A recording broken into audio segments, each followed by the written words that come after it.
practice makes perfect. So if you want to be a social media influencer, practice.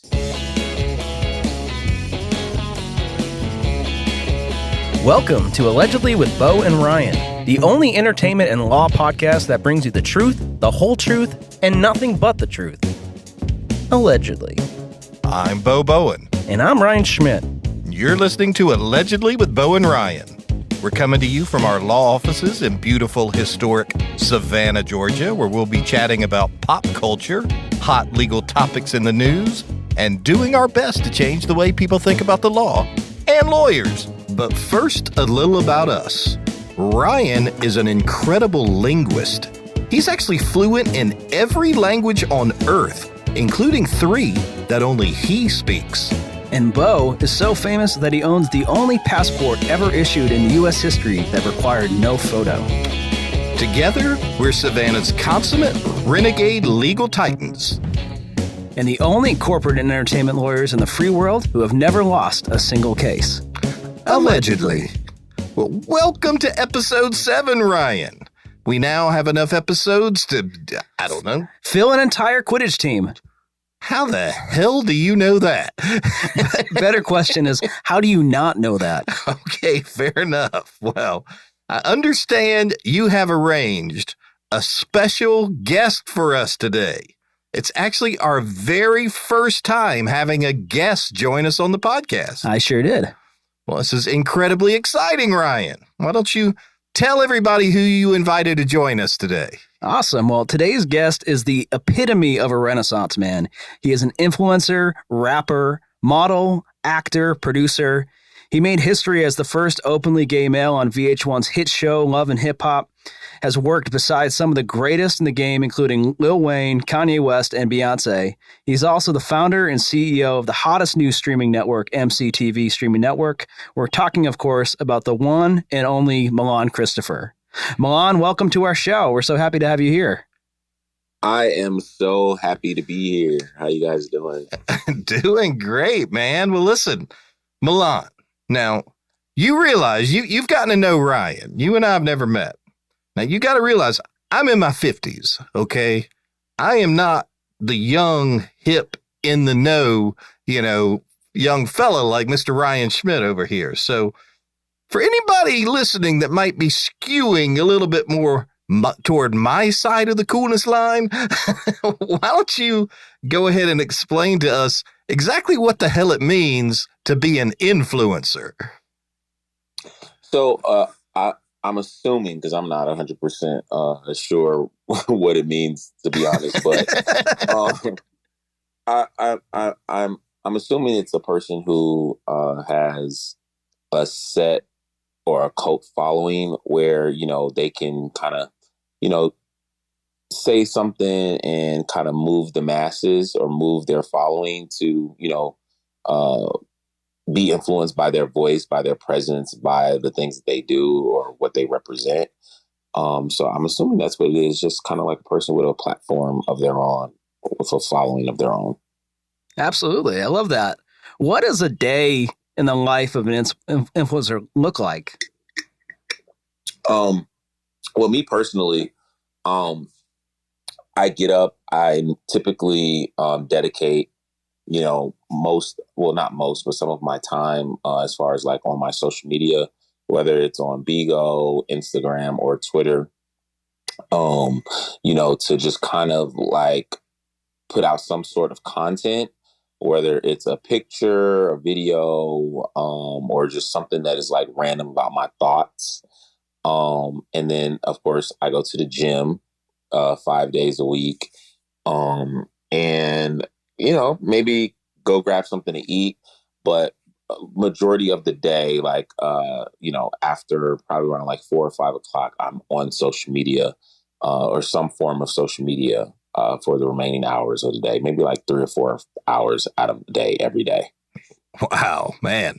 So, well, I mean, obviously as a kid, you're 3 or 4 years old, you're not thinking, I can't wait to grow up to be an influencer, mainly because that didn't even exist at the time. So how did you actually get started? How did you fall into this category of influencer?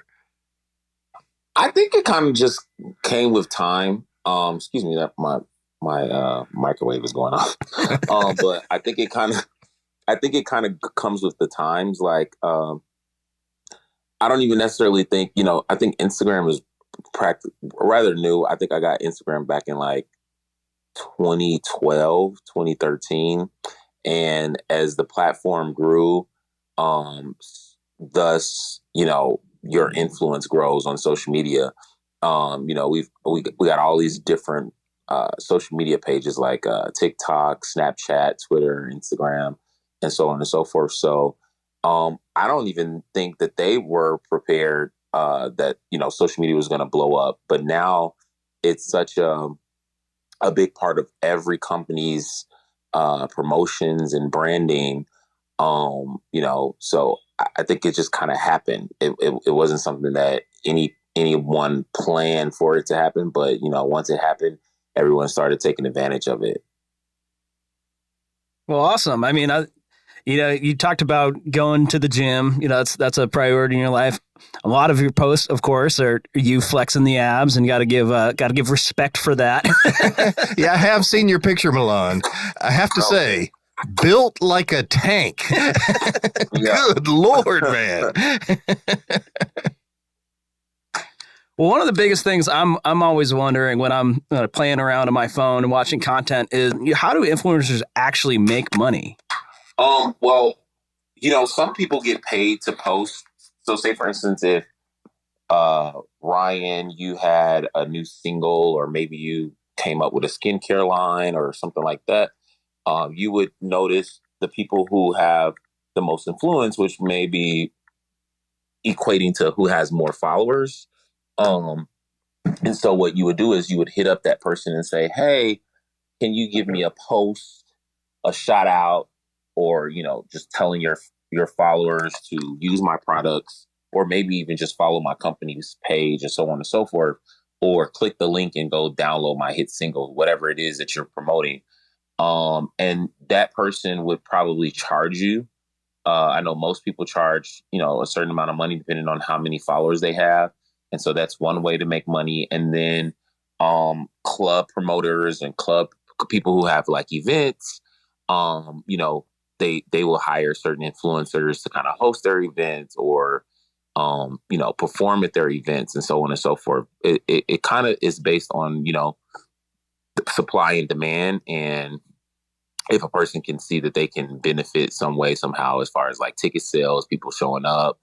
And again, if they have products, how they can sell their products to your fan base by having you post it. So you get paid for postings, promotions, and appearances. That's how most people make money. And then you have people who are on YouTube, TikTok, and other apps like Bigo, who get paid for just streaming. Like their promoters, their followers will send the money. Like on Bigo, it's like a live stream app where people are able to gift you thousands and thousands and thousands of dollars as long as you're live and communicating with them. And then on TikTok, based on your views and followers and clicks, stuff like that, your views and followers, you get paid for that. And then on YouTube for the ads, based on your views, how many clicks, how many times people watch it, how many times people click the ads, and so on and so forth. You get paid for that as well.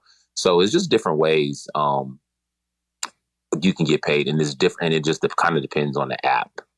So it sounds kind of like how Ryan gets paid on his OnlyFans page.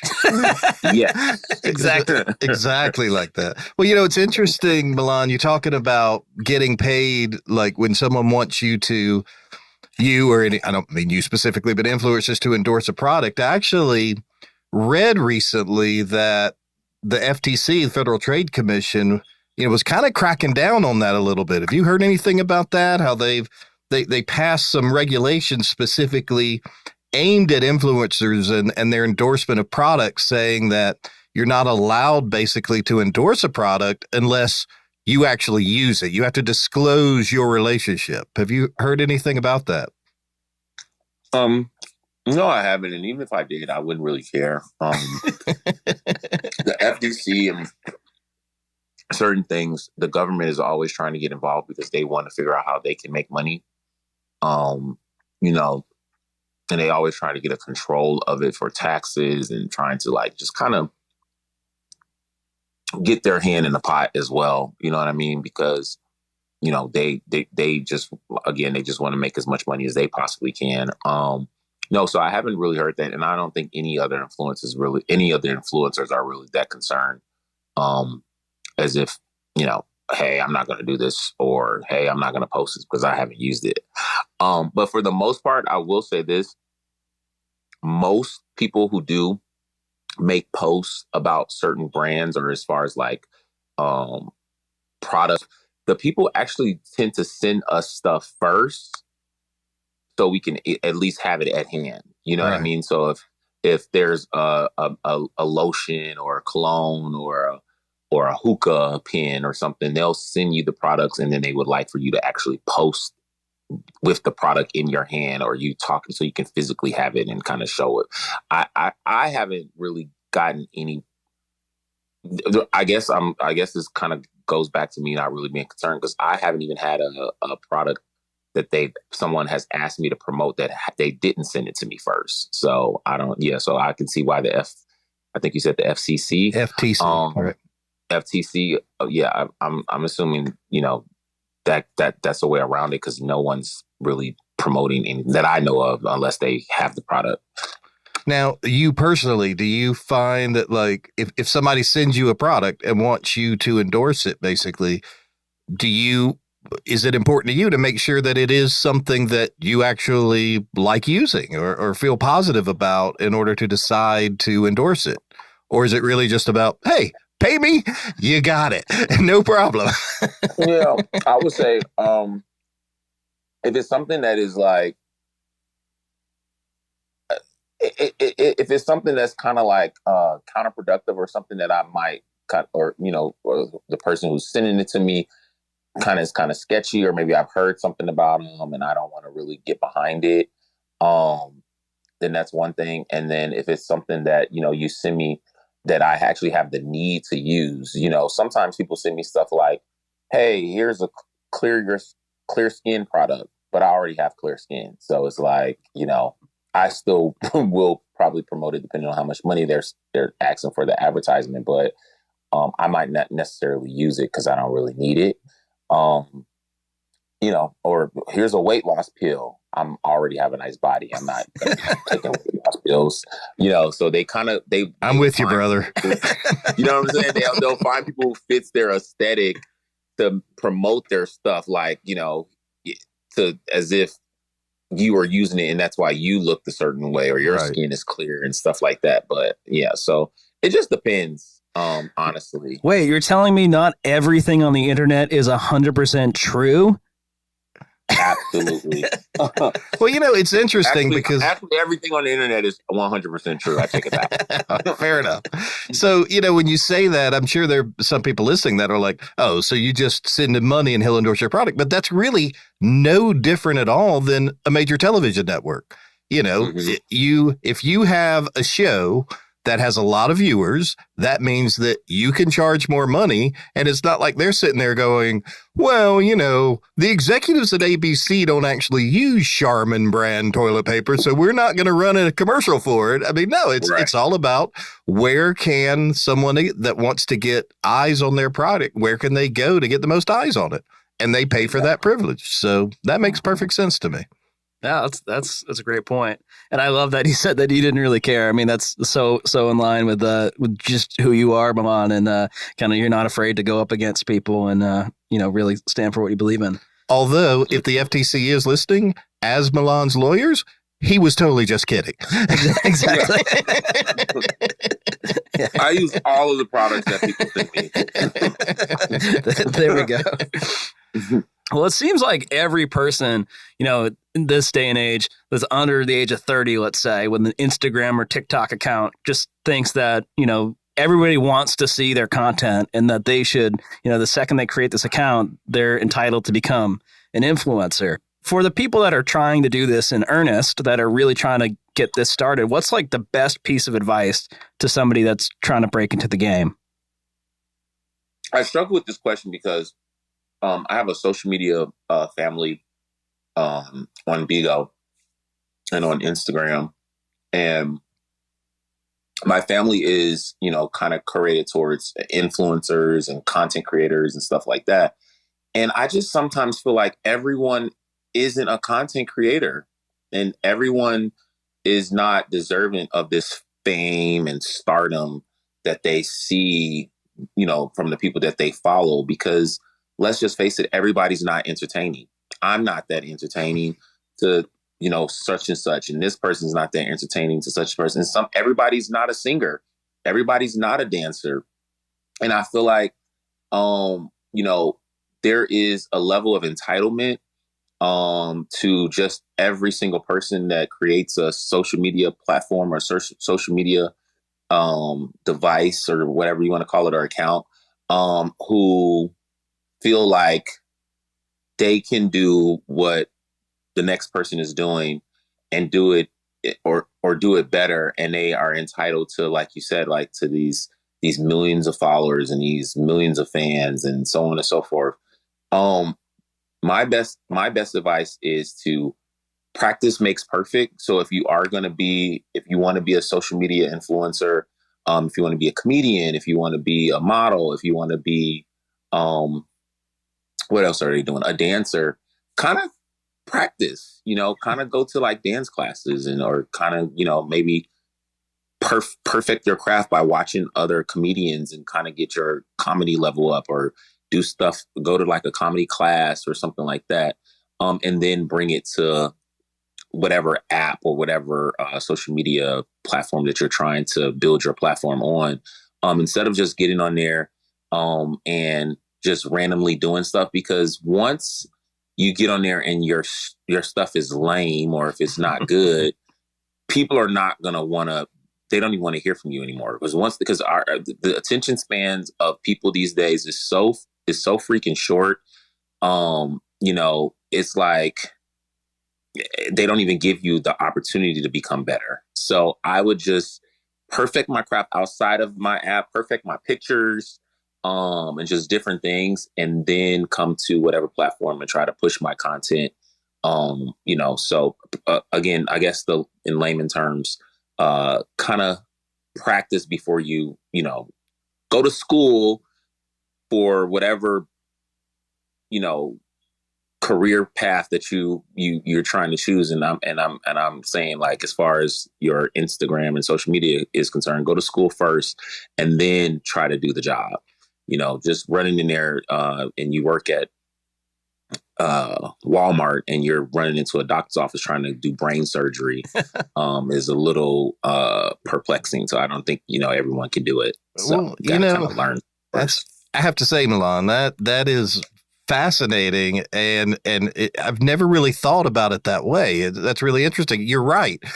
People think, oh, this is just somebody on the internet. I could do that. But no, that's absolutely false. It takes really innate talent that not even close to everyone has. It's like me as a, 10-year-old dorky white kid picking up a basketball and, let me just go dribble in my front yard a little bit. And, a few years from now, I'll be in the NBA. Right. So it definitely, I get your point exactly. If you don't have that natural, whether it's charisma, look, just drive, whatever it is, that secret ingredient that catches on with the public, it's time to try something else. And go ahead. Oh, go ahead. I'm sorry, Ryan. I was going to say, in your thing, I mean, it didn't happen overnight. I mean, you've been on all these shows. You've done the reality shows. You've done the music videos. You've had this great rap career. You've done all these things and you've put in that time. And I think some people get hung up on the followers and just say, oh, this person must have just turned on this app and now they just got all this. Mm-hmm. And,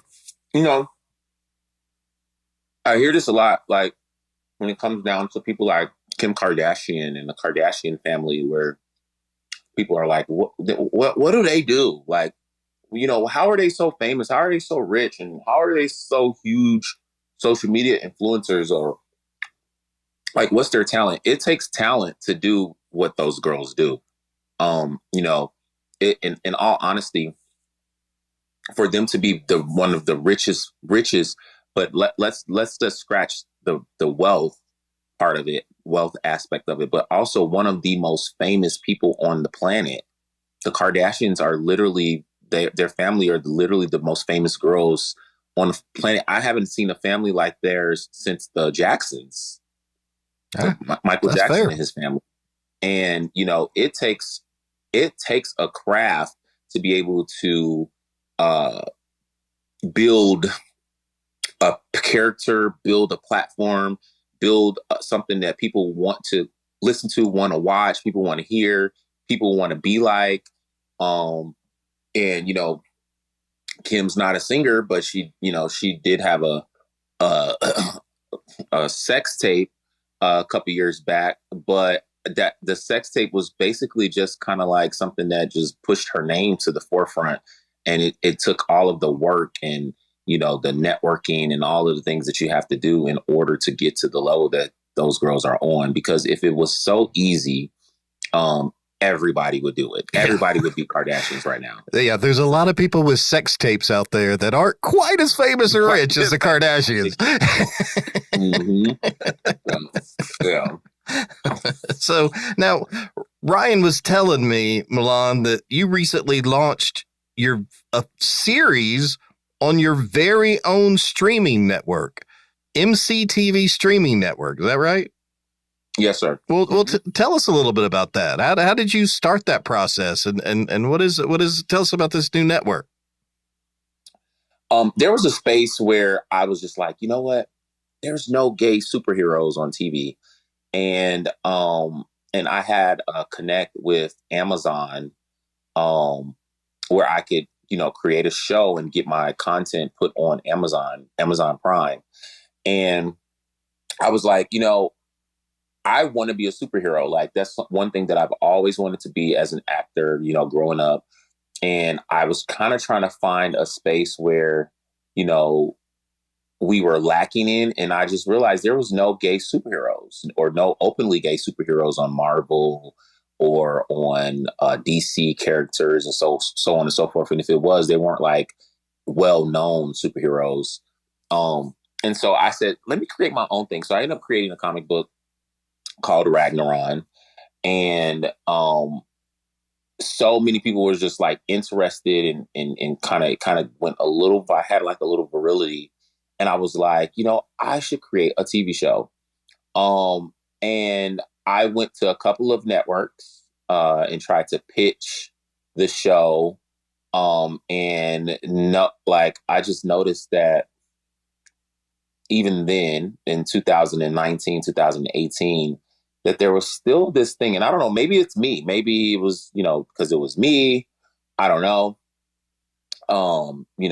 Coming from Love and Hip Hop. But at the time, there was no Little Nas's. There was no, I guess we did have Jussie Smollett. But there was no other real vocal gay Black men, honestly. And so people weren't really jumping on it, and it was just kind of like, eh. So I was like, yo, you know what? I'm going to do my own thing. So I ended up doing it, making my own TV show based off the comic book that I created. And I ended up saying, I need to put this on a network or on a place where people can watch it. So that's when I initially created MCTV Streaming Network. And my plan was to make it a TV series. And then in 2019, as we all know, COVID hit. So when COVID hit, it stopped the production of not only my show, but the entire world, kind of went back into the Stone Ages, I feel like, because nothing in LA was moving. Nobody was shooting anything. I started noticing, as I'm sitting at home with all these great ideas that was kind of slipping through my hands because, no one was doing anything. I started noticing people started to move and navigate to Georgia, because Georgia in 2018, 2019 was still open. Tyler Perry Studios was wide open. People were still shooting TV shows and movies. In California, it was absolutely not happening, period. No one was shooting anything. And I'm at home, I'm on Bigo, I'm on social media, and I'm kind of still making money from social media. And I'm like, you know what? I got to get the hell out of here because I want to continue to make my show. I moved to Atlanta in like 2020, 2019, 2020, still kind of in the midst of the pandemic.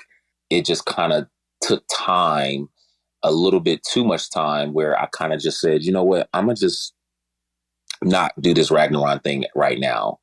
And so I ended up getting hired to go on another television show back in LA. And I went there and I did that and had a horrible experience. And I was like, the whole time I was there, I was like, you know what? This is my time to create my own thing and get back to what I really want to do, which is produce reality TV, produce TV shows, and so forth. And I came back, got back on to that when I got back to Atlanta again. And I just went full-fledged pushing it and shot my own thing, shot my own shows. And now that's the only thing that I'm concentrating on outside of still doing social media, but producing and directing and utilizing my own platform and pushing my own platform. So, And you're talking about the Hot Boys of Atlanta, right? yes, Hot Boys ATO. So tell us about that. So Hot Boys ATO is a TV show based on, a group of individuals that live in the Atlanta area, trying to make it here. A lot of the people that are here are not from here. They're from different places like LA, Chicago, Florida, and so forth. And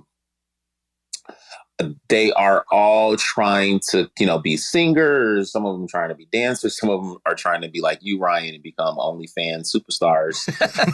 And so, so we kind of follow, their stories and, what they have going on throughout the city. And yeah, it's for me, it's kind of like a LGBTQIA love and hip hop on steroids. So, well, you got me sold. I cannot wait to watch that. And of course, is it safe to assume that now that you have met Ryan Schmidt, that Hot Boys SAV is not far behind? Yes, I think Savannah is next. And Ryan is going to be our lead star, of course. Absolutely. Awesome. Well, so I talked to you about, a game. We usually play games here on Allegedly Podcast, and this being a legal entertainment podcast. We often throw different games and challenges at each other. With you, we wanted to come up with something that would combine your world with ours. So here's our question to you. If you could slide into the DMs of any fictional TV or movie lawyer, who would it be and why? Movie lawyer? Yeah. Movie or television? Or TV. Okay, so I don't know if you guys remember the movie where Keanu Reeves was a lawyer and his dad was like the devil. Devil's advocate. Nice Devil's one. advocate. I would definitely slide in Keanu Reeves DMs. I mean, he was an amazing lawyer. But not only was he an amazing lawyer, he was kind of dedicated to doing the right thing. And, I thought that was super dope. Of course, he's an amazing looking person as well. So that doesn't hurt. So, but yeah, it would be Keanu Reeves from Devil's Advocate. Well, that's a good one. Well, man, you got a lot going on. You got anything else you're cooking up right now? I mean, other than Hot Boys Atlanta, what's next for Milan Christopher? So I want to do Hot Girls, either Hot Girls Atlanta or Hot Girls Chicago. Because I'm from Chicago. But yeah, so my next show is definitely going to be Hot Girls, and then of course season 2 for Hot Boys. And honestly, I want to pick back up on Ragnarok and start shooting more episodes of that as well, which is a scripted television show. And I also I have another idea for not a television show, but a movie, a short that I also want to do. So I got a couple of things that I have in the back of my mind that I'm working towards getting done. So a couple more projects.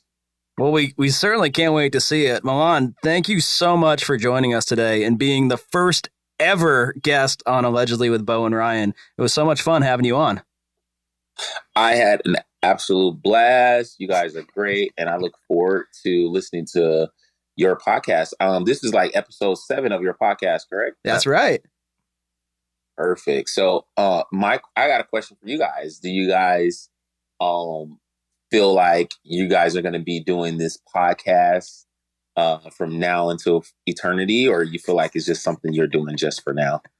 Well, I got to say, I was very hesitant to get started doing it, but since we've started doing it, I mean, not only have we gotten a great reaction so far, but it's been a blast. It's so much fun. Yeah, we're just two dudes having a good time talking about lawyers stuff and TVs and movies and all that stuff. So yeah, no plans to stop. Well, and it's kind of like this, Milan.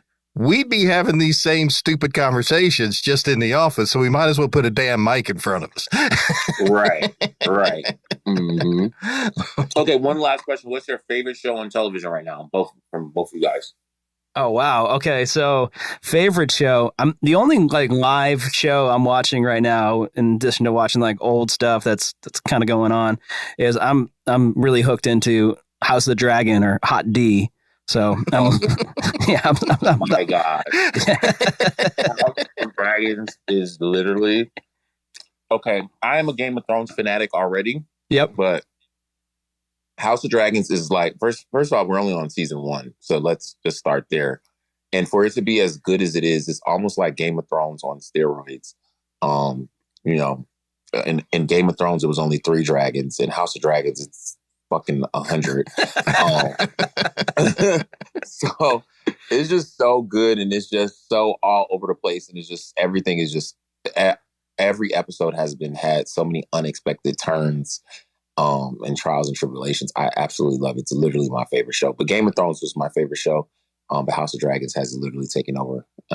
Yeah, and this weekend, I don't know when this show airs, but this Sunday is supposed to be the season finale, so I'm sure it's going to be fucking epic. Yeah, I can't wait. Absolutely. Yeah. Well, Bo, what about you? Yeah, Bo. Yeah. Well, first of all, let me just follow up on House of the Dragon. I had a moment that kind of bothered me a little bit about that show, which is Viserys at his death literally was only supposed to be 52 years old. That motherfucker was younger than me. Because that dude but also, Bo, he had a disease. So it wasn't his age. He had I'm assuming he had lupus or leprosy or something. Yeah. Yeah, some type of leprosy. Yeah, he had some type of deteriorating disease going on. So he's, right. So you don't have to worry about that. Yeah, he looked rough. It. Yeah. So, well, I'll tell you, Milan, a show that I have really loved, it just ended a couple weeks ago, is a show called Reservation Dogs. You ever seen that? No, I've never even heard of it. Oh, man. It's on FX, and it's about a group of teenagers that live on an Indian reservation. And every episode is very similar to the first couple seasons of Atlanta. You just never know what's going to happen in every episode, who they're going to focus on. And I'll tell you, I have not recommended that show to a single person that hasn't come back to me and said, oh my God, I love that show. So definitely check that one out. So I will definitely this week check out Reservation Dogs, and I have FX, so I'm definitely going to check that out. So, well, man, thank you again so much for joining us today, Milan. I mean, that was fascinating stuff. I learned so much today. Yeah, and thank you guys for joining me. Hopefully, MCTV Streaming Network.com will be a part of you guys' favorite television shows will be found on there. Make sure you guys watch and check out Hot Boys ATL on MCTV Streaming Network. It's a really, really dope reality TV show. Again, that will become one of you guys' favorite reality TV shows. But yeah, and I had a really great time and got to know a lot about you and Bo. I'm sorry, Bo and Ryan. So yeah, I had a great time as well. Thank you guys for having me. Absolutely. Well, I'll tell you what, man. Is there anywhere that you feel like people that want to learn more about you, where's the best place to go? Definitely come to my Instagram page, which is Milan Christopher, MILANCHRISTOPHER, straight across, and Milan Christopher. And you can find out everything you need in my bio, on my page, in the links, and my stories, So yeah, definitely check me out. All right. Well, good luck, man. And really, and please come back and join us again, particularly when this show blows up. Don't forget about Allegedly with Bowen and Ryan over here. I would never forget about you guys. But yeah, thank you guys again for having me, and I will talk to you guys soon. Sounds great. Thank you so much. Thanks, man. Alrighty. All right, Ryan. Bye-bye. Bye. Well, I got to say, Ryan, that was incredible. I cannot believe I knew so little about influencers, and now I feel basically like an expert. I feel like I learned all there is to know about influencers today. You mean kind of like how lawyers learn exactly how to lose when they go up against the Bowen Law Group? Exactly, Ryan. Which is why, of course, we're the most successful lawyers in the history of human jurisprudence. Allegedly. Well, that's our show for today. Thanks for listening to the legal mastery of the highly intelligent and easily most attractive true legal lawyers in Savannah. And remember, the only lawyers in the free world who have never lost a single case. Allegedly. To continue to receive free edge-of-your-seat legal anecdotes, mind-blowing takes on hot topics, and a general masterclass in awesomeness, please head over to thebowenlawgroup.com/podcast and look for... Dude, if they haven't figured it out by now, they ain't gonna. Just hit the damn subscribe button already.